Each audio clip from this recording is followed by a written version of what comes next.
Oh. Mahusay itong dalawang to. Tingnan natin, ha? Okay. Itong, sangay ba to? Ano ba to? Wala. Sangay ba siya? O institusyon or... itong institusyon na to, ito talaga, sikat na sikat ito sa mga masa.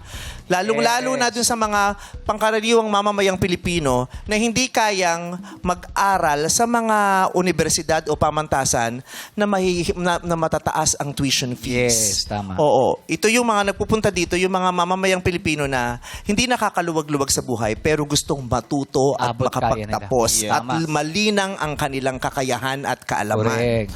Ang tinutukoy ko ay ang TESDA. Alam niyo ang TESDA?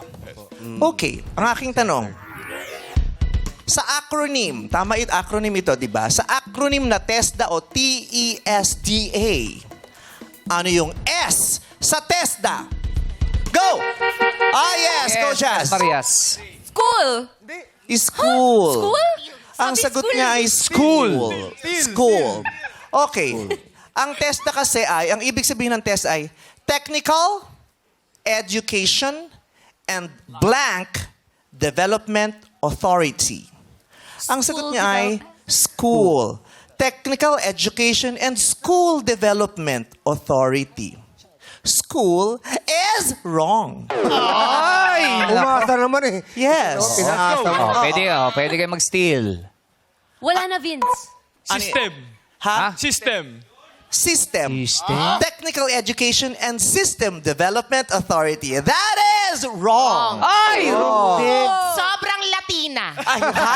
Hindi tama yun. Technical Education and Sobrang Latino Development Authority. Dinedevelop ang mga sobrang Latino.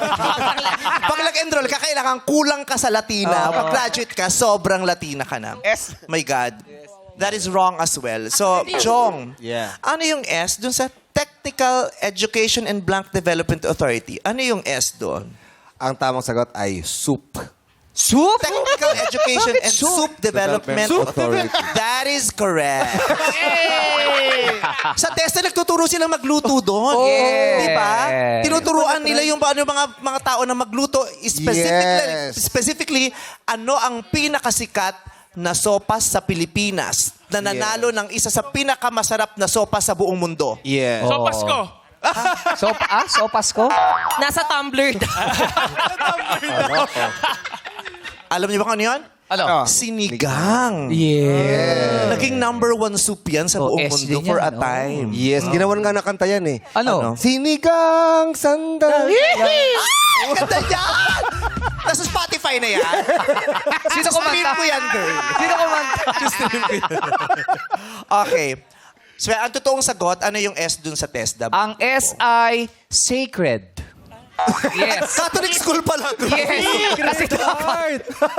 Hindi to Catholic school. Siyempre dapat diretso Oo. yan. Ano Sigurado to? yan eh. Eskwelahan Pwede yan. pumasok dito kahit anong relihiyon mo. Yes. Ang tawag dun sa hindi ka, anong tawag doon? Yung kahit anong relihiyon mo, non-sectarian. Oh. Sacred yan. Technical Education and Sacred Development Authority.